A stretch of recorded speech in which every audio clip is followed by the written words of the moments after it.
It's another day that God has blessed us to be alive and to know that we're one of His. We're thankful. We haven't done a lot of recordings lately. We did one a while back, and at the end of it, it cut off, and for some reason, and I didn't put it on. I may still put that one on. I can tell you that through the holiday seasons, it was my situation,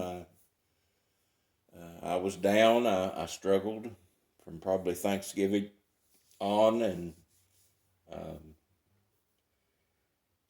I didn't make any recordings. I think sometimes uh, people don't understand until you've experienced uh, being called of God and to preach the gospel. You don't. We're just men, and we struggle. We have problems. A lot of times, people see preachers at their very best, either see them in person or hear a recording of them, and they expect you to be like that all the time, but we're not. We're just human beings, and we have down times and struggles, and of course Satan is always handy to exploit that and make us feel like that we should just give up and not make the effort. Today I got a message from some dear friends in Kentucky that I've known a long time, and she told me, said, when are you going to do some more recordings? For me and my dad like to hear you preach, and that touched me. That's not, I don't consider that a brag. It's an honor to know that God has used you at some point to touch someone else's life. Um, to be a blessing to people is all I've ever wanted to do. And since that day in 1979, when the Lord gave me salvation, I've wanted to share what that I have with the whole world. I want everyone to know. I'm uh, I'm the type of person. I'm not greedy. I want everybody to have the joy that I've got in the Lord. And you know, we think a lot back on those times when that we first come in and first started in the church, and the first time that I took the stand to preach was in 1985, and probably, if I mistake not, about it was the odd in June, I believe, in 1985, at the end of June, and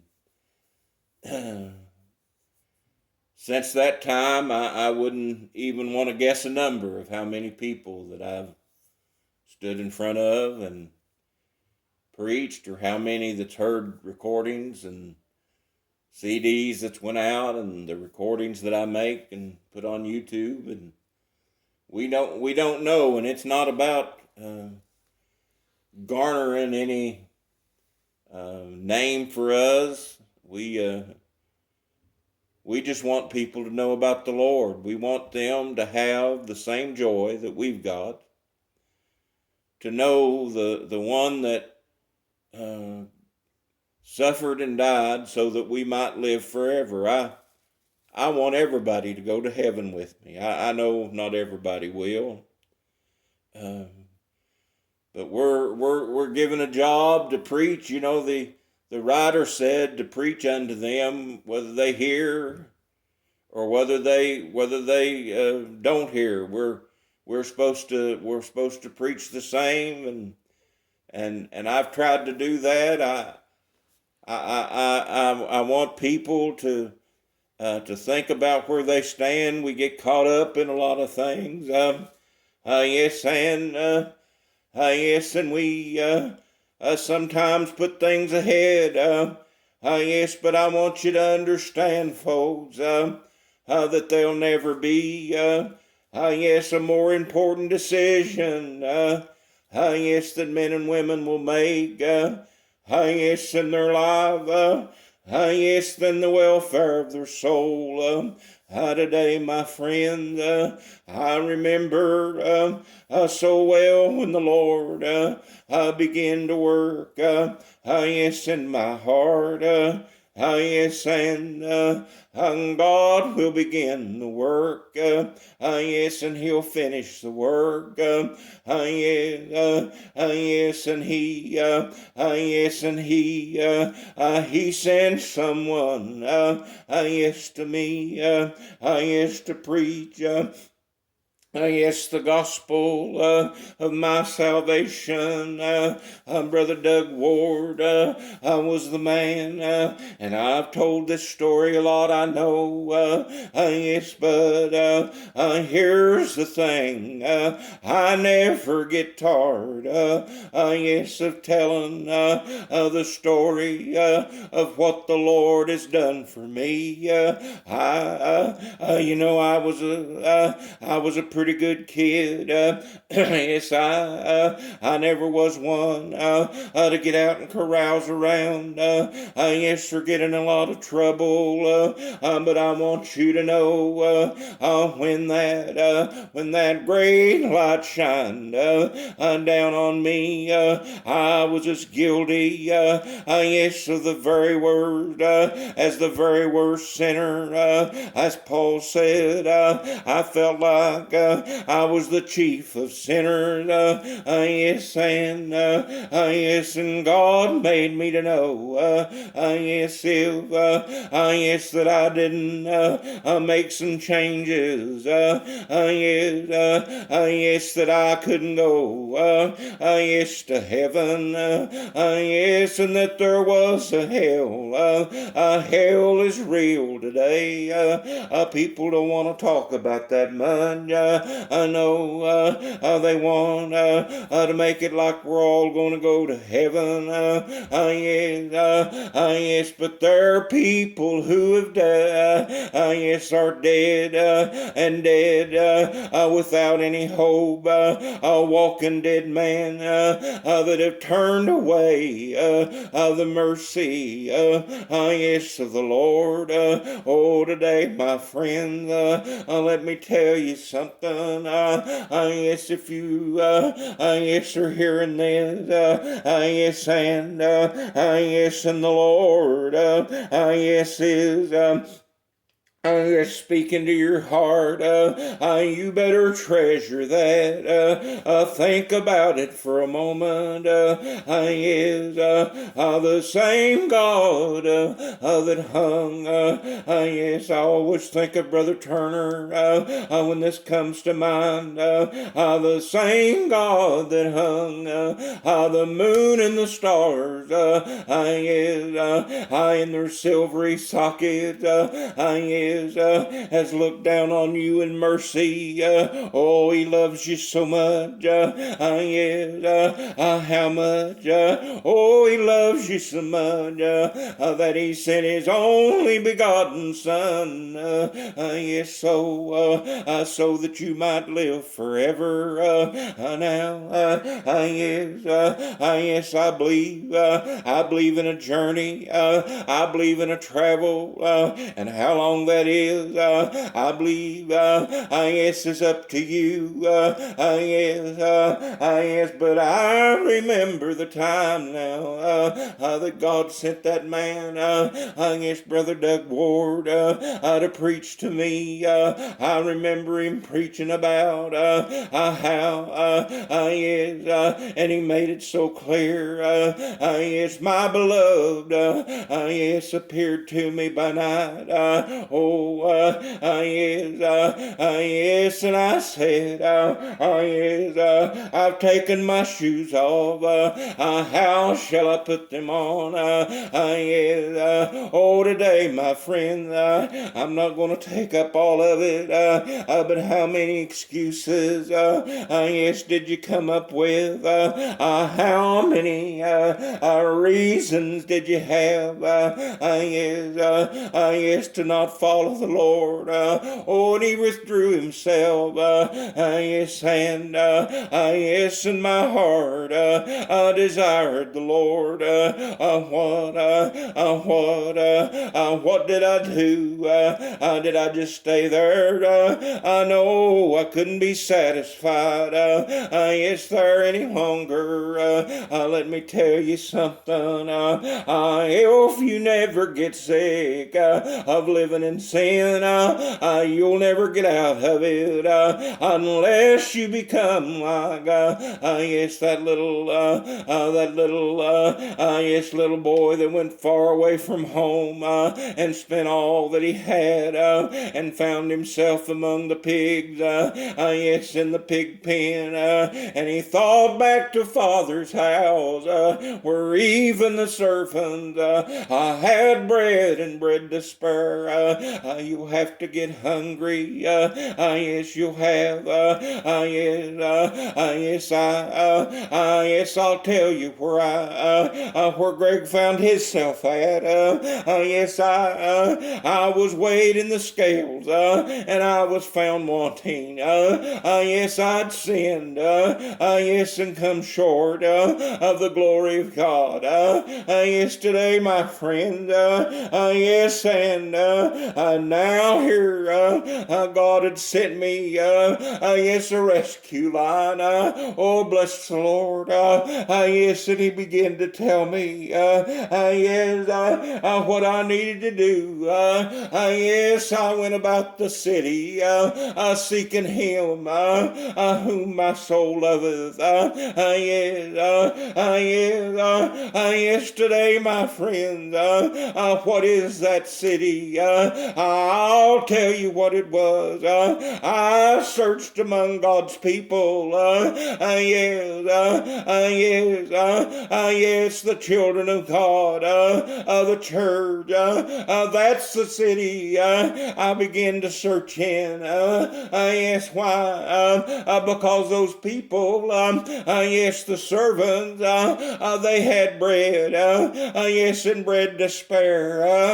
They had something that I didn't have. Yes, they had something, yes, that when God would shower down a blessing, yes, on the meeting, their hands would go up in the air, yes, and those sisters would begin to rejoice, yes, and those fathers, yes, who labored so hard, would begin to clap their hands together, yes, and praise God. I wanted what they had, yes, so I went about the city, seeking him, whom my soul loveth.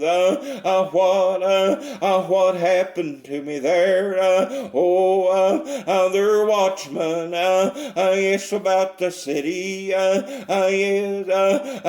the old watchman, in my case was Brother Doug. Let me tell you something. Yes, the true watchman, yes, is one of the best friends that you ever have, and you'll have a special feeling for them, the rest of the days of your life. Yes, today, my friends, yes, I've never forgotten that day, yes, at the Hickory Grove Church, when Brother Doug threw that life preserver to me, and told me about Jesus. And my heart was broke. Yes, an absolute too. Yes, and I began to look about the city. Yes,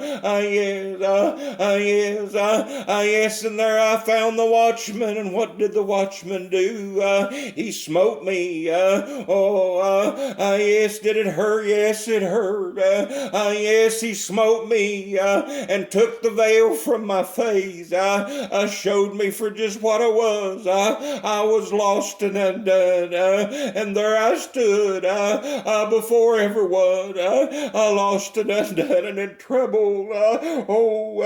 Yes, that day, yes, when that he began to tell people, if you desire the prayers of the church, come around and take us by the hand. That was a hard trip for me to make. I was so scared, and my legs were so shaky. Yes, and yes, but I walked up there, yes, and I said, by my action, I'm in trouble. I need your prayers.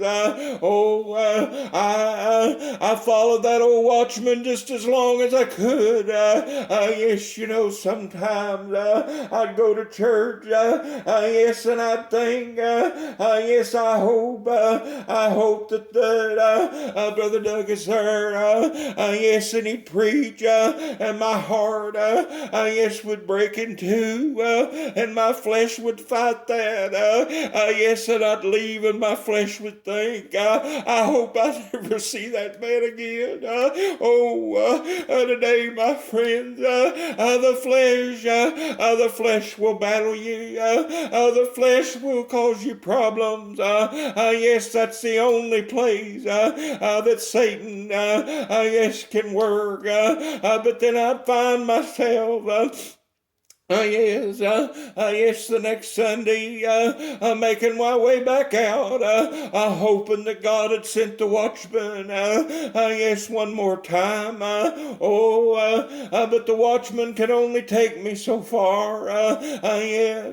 Yes, it got down, yes, to where, yes, it was just me and the Lord. Yes, and I had to let go of the watchman.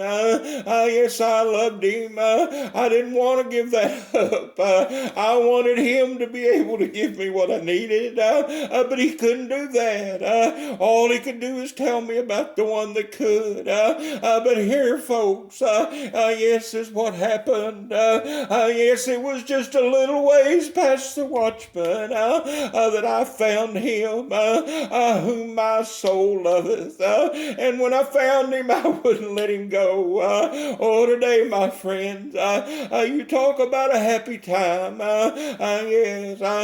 Yes, and that's, yes, soon be, yes, 42 years ago, yes, since that I found him, precious to my never-dying soul. The road's been hard. I'm not going to lie to you. I'm not going to tell you that everything you ever do is just going to be smooth and easy. My road's been rockier than some, rockier than most. Yes, I would say, yes, but yes, I done what I knew to do, and I hung on to Jesus. And I give him all the glory and all the honor for the many times that he's carried me through. Have I had struggles? You have no idea. You have no idea, and even just the last little while, the nights that my pillow's been wet from crying tears, asking God, just give me enough strength, Lord. I'm going to hold on to you. I know I'm going to make it. And I'm going to hold on till one day when he finally says, that's enough. You've been faithful over a few things. Now I'll make you ruler over many. I look forward to heaven. I love life. Though it's been a struggle, and though there's been problems and issues that I've struggled with, I love life, and I don't feel like I'm finished yet. I feel like I've got more to do. I've not reached the point to where I've ever given up, and I've had ample opportunity to do that. I've seen times when I was so sick that trying to live was a battle, but I've always fought my way through. God has a time set for me out there somewhere, and when that time comes, I'll gladly go. I made preparations a long time ago. I'm made ready, and as Brother Lon Bryant says, I'm just waiting on my ride. I'm going to give life all I've got while I'm here. I'm going to do the best I can and be as happy as I can. But all the happiness that I'll ever have in this life will not be even compared to the joy that we have when we get over home. So I'll bring these remarks to a close. It's been beneficial for me to sit here and do this. I thank my friend in Kentucky for encouraging me and maybe pushing me a little bit. I need that, I guess. It's, preachers can get,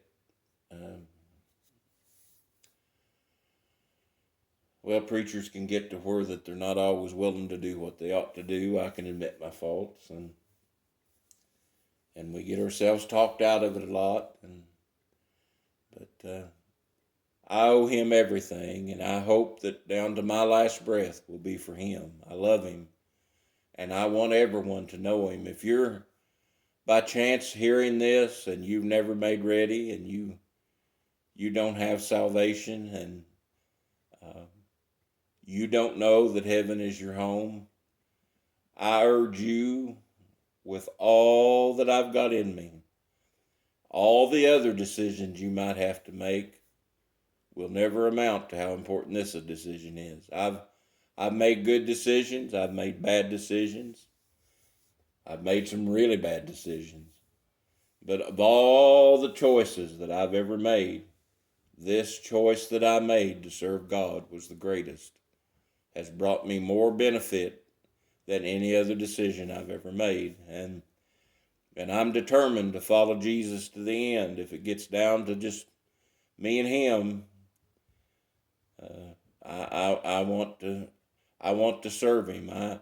I get discouraged sometimes. I pray. I try to pray every day. I pray throughout the day.